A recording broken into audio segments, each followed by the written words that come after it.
नमस्कार मित्रों, मैं अंशुमान सिंह आपके अपने YouTube channel target with Rohan sir पर आपका फिर से एक बार हार्दिक स्वागत करता हूं।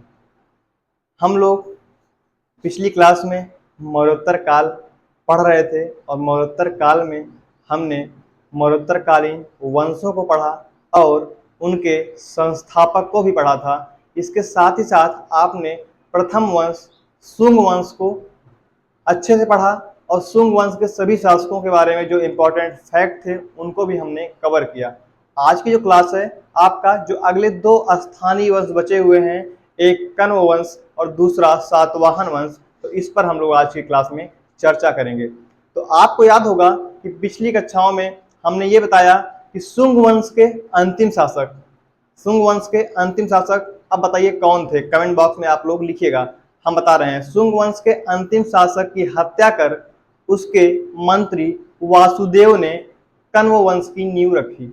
याद होगा आपको 75 ईसा पूर्व में कण्व वंश की नींव रखी थी अपने राजा की हत्या कर। यानी कि शुंग वंश के अंतिम शासक का नाम आप लोग कमेंट बॉक्स में लिखिएगा।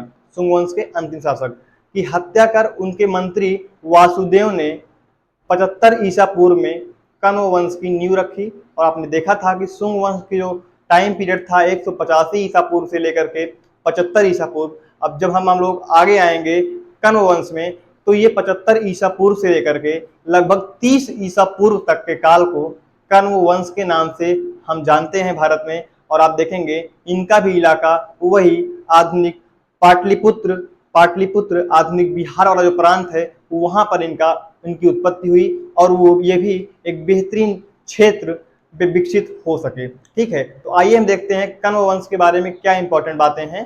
तो आप ये देखेंगे कि कण्व वंश 75 ईसा पूर्व से लेकर के 30 ईसा पूर्व का जो काल है ये कण्व वंश का काल है। और ये भी कहीं ना कहीं आपके पाटलिपुत्र वाले इलाके में ही अपने आप को विस्तृत किए थे, अपने साम्राज्य को विस्तृत किए थे। ठीक है, तो इनमें सिर्फ और सिर्फ इनके शासकों का क्रम पूछा जाता है और पहला और अंतिम शासक, यही दो तीन बातें इन कण्व वंश से आपके एग्जाम में पूछी जाती हैं। इसके अलावा कण्व वंश के बारे में कोई बेहतरीन चीजें नहीं देखने को मिलती हैं। तो आप देखेंगे वासुदेव ने ही अपने राजा की हत्या करके कण्व वंश की नींव रखी थी, आपको बताया गया। तो आप देखेंगे वासुदेव जो होंगे इस वंश के संस्थापक होंगे। कण्व वंश के संस्थापक कौन है? वासुदेव हैं। और दूसरे शासक भूमिमित्र हैं। कौन है? भूमिमित्र। और तीसरे शासक के रूप में आप देखेंगे नारायण हैं। और चौथे या अंतिम शासक के रूप में सुशर्मा स्थापित हैं। बीच में कुछ अन्य या और भी कमजोर शासक आए हुए होंगे, लेकिन उनको आपको पढ़ना इंपॉर्टेंट नहीं है। आपको सिर्फ और सिर्फ इन्हीं 4 शासकों का नाम ही याद करना है कण्व वंश के अंतर्गत। तो वासुदेव इस वंश का संस्थापक थे और उसके बाद भूमिमित्र दूसरे शासक और तीसरे शासक नारायण और चौथे शासक के रूप में आप देखेंगे सुशर्मा स्थापित होते हैं और यही इस वंश के अंतिम शासक होते हैं। तो कहा जाता है कि ये एक कमजोर शासक होते हैं और इनको सातवाहन वंश के सिमुक पद से हटा करके अपनी सत्ता की स्थापना करते हैं और सातवाहन वंश की नींव रखते हैं आधुनिक महाराष्ट्र और आंध्र प्रदेश के इलाके में। कहां पर? आधुनिक महाराष्ट्र और आंध्र प्रदेश के इलाके में सिमुक नामक व्यक्ति आप देखेंगे सातवाहन वंश की नींव रखता है। सातवाहन वंश के समय के बारे में विद्वानों में मतभेद है, लेकिन तब भी कुछ पुस्तकों में ये डेटे मिलती हैं जो कि आपके सामने लिखी हुई हैं कि सातवाहन वंश जो है आपका वो 30 बीसी से लेकर के आप देखेंगे 250 एडी या 250 ईस्वी तक चलता है। 30 ईसा पूर्व से लेकर के 250 ईस्वी तक लगभग 280 सालों का शासनकाल सातवाहनों का चलता है और आधुनिक महाराष्ट्र और आंध्र प्रदेश के इलाके में ये अपने साम्राज्य को एस्टेब्लिश करते हैं। ओके, तो आप देखेंगे सातवाहन वंश के संस्थापक कौन है? सिमुक है। देखो लिखा हुआ है, सब कुछ लिखा हुआ है, बस आपको समझाने के लिए मैं बोल रहा हूं बार बार कि सातवाहन वंश के संस्थापक कौन है? सिमुक है। और सातवाहन वंश के दूसरे शासक कौन है? सातकर्णी प्रथम। और अगले शासक आप देखेंगे हाल। जो हाल शासक हैं इन्हें सातवाहन वंश का 17वां शासक के रूप में जाना जाता है। 17वें शासक के रूप में हाल को जाना जाता है, जबकि 23वें शासक के रूप में गौतमी पुत्र सातकर्णी को माना जाता है। लेकिन आप देखेंगे कि जो बीच के शासक है वो इंपॉर्टेंट नहीं है, जो आपके एग्जाम में क्वेश्चन पूछा जाता है इन्हीं का क्रम पूछा जाता है। पहले शासक सिमुक संस्थापक है सातवाहन वंश के, दूसरे शासक सातकर्णी प्रथम ये आप देखेंगे इन्होंने अपनी राजधानी को आप देखेंगे अधिष्ठान प्रतिष्ठान बनाया। देखिए इन्होंने अपनी राजधानी को प्रतिष्ठान बनाया, यही शासक है सातकर्णी प्रथम ही। इसके पहले अमरावती राजधानी थी सातवाहनों की, ठीक है। उसके बाद आप देखेंगे तीसरे शासक के रूप में हाल है। हाल की एकमात्र इंपॉर्टेंट बातें, हाल ने गाथा सप्तशती की रचना की, जो कि लिखा हुआ है, आपके अभी आगे पढ़ेंगे हम लोग, इनके काल में ये इंपॉर्टेंट है। और चौथे शासक के रूप में गौतमी पुत्र सातकर्णी, और पांचवें शासक के रूप में वशिष्ठी पुत्र पुलमावी, और अगले यज्ञश्री सातकर्णी, और अगले यानी कि अंतिम शासक पुलमावी चतुर्थ। तो इस प्रकार से सातवाहन वंश में मेनली आपको इन्हीं 7 शासकों के बारे में अध्ययन करना है, ठीक है। बीच में बहुत सारे शासक हुए, लेकिन वो आपके एग्जाम के दृष्टिकोण से महत्वपूर्ण नहीं है। जैसे आप देखेंगे सिमुक के बाद एक कृष्ण शासक बनता है, कृष्ण के बाद सातकर्णी प्रथम बनता है, लेकिन उसकी चर्चा आपको नहीं मिलती है। तो पहले शासक सिमुक संस्थापक हैं, फिर सातकर्णी प्रथम दूसरे शासक के रूप में, और अगले शासक के रूप में हाल, और अगले शासक के रूप में गौतमी पुत्र सातकर्णी, फिर वशिष्ठी पुत्र पुलमावी, फिर यज्ञश्री सातकर्णी, फिर पुलमावी चतुर्थ, जो कि अंतिम शासक के रूप में इस वंश में कार्य किए, ठीक है। आप अब देखेंगे क्षेत्र, किस क्षेत्र में इन लोगों का विकास हुआ था। तो आप ये देखेंगे कि आपका जो ये महाराष्ट्र और आंध्र प्रदेश का इलाका है, आप देखेंगे जो आपका ये वाला इलाका है, ये इलाका है, ये इलाका, यहाँ पर आपके सातवाहन डायनेस्टी स्टेब्लिश हुई। कहाँ पर? यहाँ पर देखिए महाराष्ट्र और आधुनिक आंध्र प्रदेश का जो इलाका है, ये देखो लिखा हुआ है महाराष्ट्र और आंध्र प्रदेश के इलाके में सातवाहन वंश की स्थापना हुई। यहाँ पर सातवाहन वंश तो यहाँ पर। और उसके बाद आपने कण्व वंश पढ़ा था, वो कहाँ पे हुआ था? आपके उत्तर भारत में मेनली आपका जो आपका पाटलिपुत्र का इलाका है, लगभग कन्नौज तक के भाग पर इन्होंने अपना अधिकार जमाया था। कौन? कण्व वंश ने यहाँ पर। और उसके बाद आप देखेंगे कि सातवाहन वंश की जो डायनेस्टी है ये आधुनिक महाराष्ट्र और आंध्र प्रदेश वाले इलाके में देखने को मिलती है, ठीक है। तो आप थोड़ा सा आगे बढ़ेंगे तो आप देखेंगे राजधानी आप देखेंगे, मैंने बताया आपसे कि पहले इनकी राजधानी अमरावती थी। सिमुक के समय में या कृष्ण के समय में इनकी राजधानी सातवाहनों की अमरावती थी। लेकिन आप आगे देखेंगे, आगे के कालों में जब सातकर्णी प्रथम शासक बनते हैं तो ये अपनी सातवाहन वंश की राजधानी को कहाँ बनाते हैं? तो आप देखेंगे प्रतिष्ठान कहाँ है? औरंगाबाद महाराष्ट्र में। कहाँ पर है? देखिए लिखा हुआ है औरंगाबाद महाराष्ट्र में प्रतिष्ठान आपका स्थित है, ठीक है। देखिए राजधानी प्रतिष्ठान औरंगाबाद महाराष्ट्र में, ठीक है। तो प्रतिष्ठान को राजधानी बनाते हैं कौन? तो सातकर्णी प्रथम। और ये आप देखेंगे सातवाहन वंश के अंतर्गत एक राजधानी के रूप में प्रतिष्ठान भी स्थापित हुई। राज्य की भाषा इनकी क्या थी? प्राकृत। राज्य की भाषा क्या थी? प्राकृत। एक और कॉन्सेप्ट लिपि, इनकी लिपि कौन सी थी? ब्राह्मी लिपि। इसको आप लोग नोट कर लीजिएगा, लिपि इनकी ब्राह्मी लिपि और राजभाषा इनकी क्या है? प्राकृत है, ठीक है। सर्वाधिक समय तक शासन करने वाले प्रथम राजवंश, यानी कि पूरे आप देखेंगे कि आपके पिछले पूरे कालों में आप देखेंगे जितने भी राजवंश आए, चाहे वो आप देखेंगे हर्यक वंश से लेकर के मौर्य साम्राज्य तक के वंशों में सबसे ज्यादा शासन करने वाला वंश कोई है अभी तक का, तो आप देखेंगे सातवाहन वंश है, जो कि लगभग 280 वर्ष तक शासन करता है। कितने वर्ष?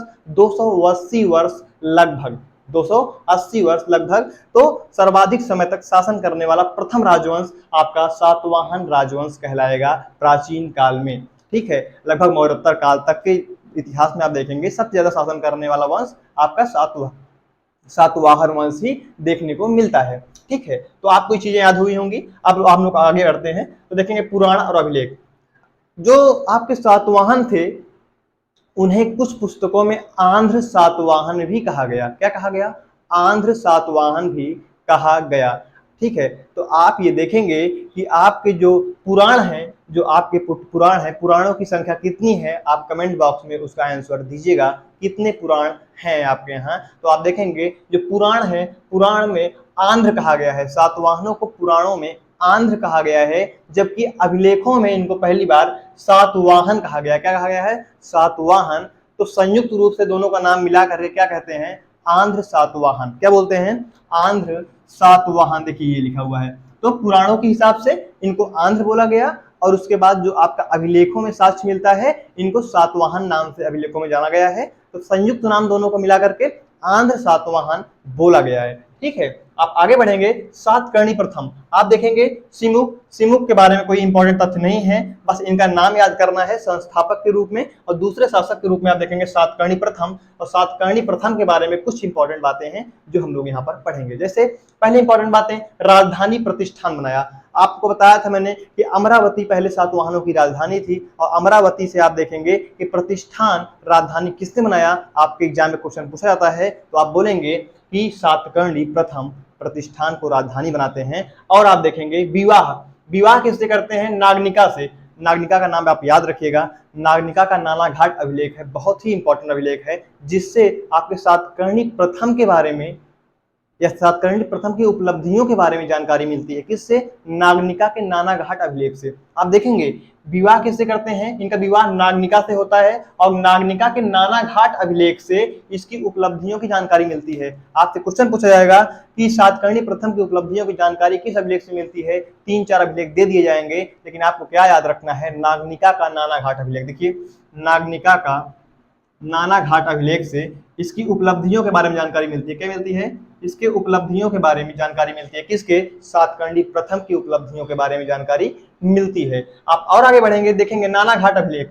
नानाघाट अभिलेख जो है आप देखेंगे, ये आप देखेंगे इसमें नानाघाट अभिलेख में आप देखेंगे पहली बार भूमि अनुदान, ब्राह्मणों को भूमि दान में देने का जो प्रथम जिक्र है वो आप कहाँ मिलेगा, आपको नानाघाट अभिलेख में। नानाघाट अभिलेख में ब्राह्मणों को प्रथम बार भूमि अनुदान देने का साक्ष्य दिया का उल्लेख किया गया है।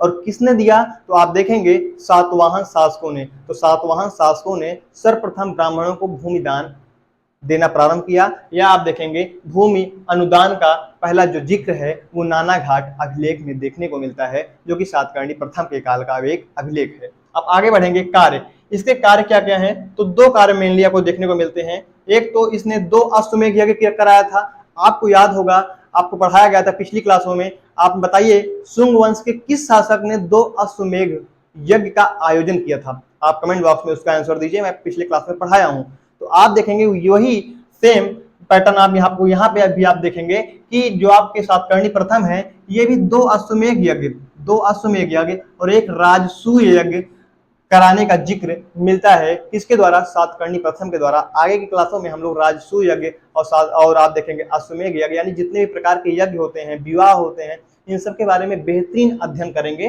तो यहाँ पर आप देखेंगे, बस इतना जानिए कि 2 अश्वमेध यज्ञ करते हैं और एक राजसूय यज्ञ करते हैं। कौन, सातकर्णी प्रथम, बस इतना इंपॉर्टेंट है। और अगला मालव शैली के गोल मुद्रा, एक मालव शैली है। अभी आप जब सिक्कों का अध्ययन करेंगे तो उसमें बहुत सारी शैलियों का आप अध्ययन करेंगे सिक्कों के अंतर्गत, तो वहां पर आपको मालव शैली के बारे में बताया जाएगा। तो मालव शैली के गोल सिक्के, गोल मुद्रा प्लस पत्नी के नाम पर, पत्नी कौन है इसकी, नागनिका, पत्नी के नाम पर रजत मुद्रा चलाने का श्रेय भी किसको जाता है, तो आप देखेंगे इसी सातकर्णी प्रथम को जाता है। तो आप याद रखिएगा मालव शैली के गोल मुद्रा, मालव शैली का गोल मुद्रा प्लस पत्नी के नाम पर रजत सिक्के चलाने का जो साक्ष्य मिलता है वो सातकर्णी प्रथम के यहाँ मिलता है। और आप देखेंगे कि सातकर्णी प्रथम जो होते हैं कहीं ना कहीं अपने साम्राज्य में आप देखेंगे अपनी पत्नी को एक बेहतरीन स्थान प्रदान करते हैं।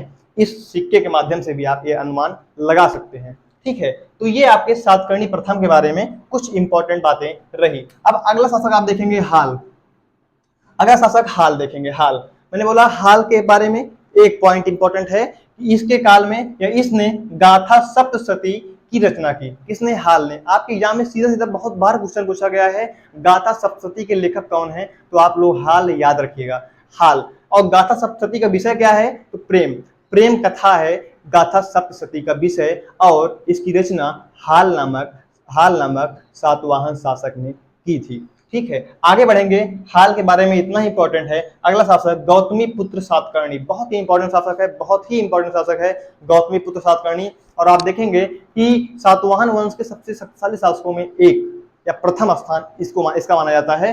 तो इसके बारे में सातकर्णी प्रथम, या आप देखेंगे गौतमी पुत्र सातकर्णी जो है ये सबसे महान शासक था। इस वंश का सबसे महान शासक कौन है, आप देखेंगे गौतमी पुत्र सातकर्णी।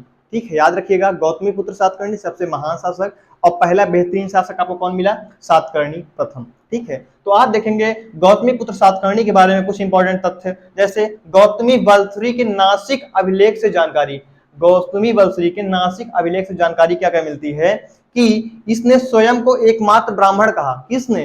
गौतमी पुत्र सातकर्णी ने स्वयं को एकमात्र ब्राह्मण कहा, ऐसा आप देखेंगे नासिक अभिलेख से, किसके? गौतमी बलश्री के नासिक अभिलेख से इस बात की जानकारी मिलती है। या आप ये कह सकते हैं कि आप जो गौतमी बलश्री का नासिक अभिलेख है, गौतमी बलश्री का नासिक अभिलेख है, इसमें पहली बार इसको किसको? गौतमी पुत्र सातकर्णी को एकमात्र ब्राह्मण के नाम से जाना गया, एकमात्र ब्राह्मण की उपाधि दी गई।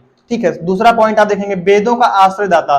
देखिए आपको याद होगा कि जब आपके भारत में महाजनपद काल या बौद्ध काल, जैन काल चल रहा था, तो उस समय कहीं ना कहीं आपके वैदिक कर्मकांडों, वैदिक ग्रंथों, इन सब का जो वर्चस्व था ये कहीं ना कहीं कम हुआ था। तो उस वर्चस्व को फिर से स्थापित करने का जो श्रेय है आप देखेंगे, वो आप किसके बारे में देखेंगे? गौतमी पुत्र सातकर्णी के बारे में देखेंगे। इसने फिर से वेदों को अपने साम्राज्य में आश्रय दिया और वेदों को फिर से बढ़ाने का कार्य भी किया, और वेदों का फिर से जो पुराने समय में यानी कि वैदिक काल में जो स्थान प्राप्त था वेदों को, वही फिर से इसने प्राप्त करवाया। और इसीलिए तो ये अपने आप को एकमात्र ब्राह्मण कह रहा है, कहीं ना कहीं वैदिक धर्म से जोड़ने के लिए। तो आप ये देखेंगे कि वेदों का आश्रयदाता भी कहा गया। क्यों कहा गया? आपने देखा।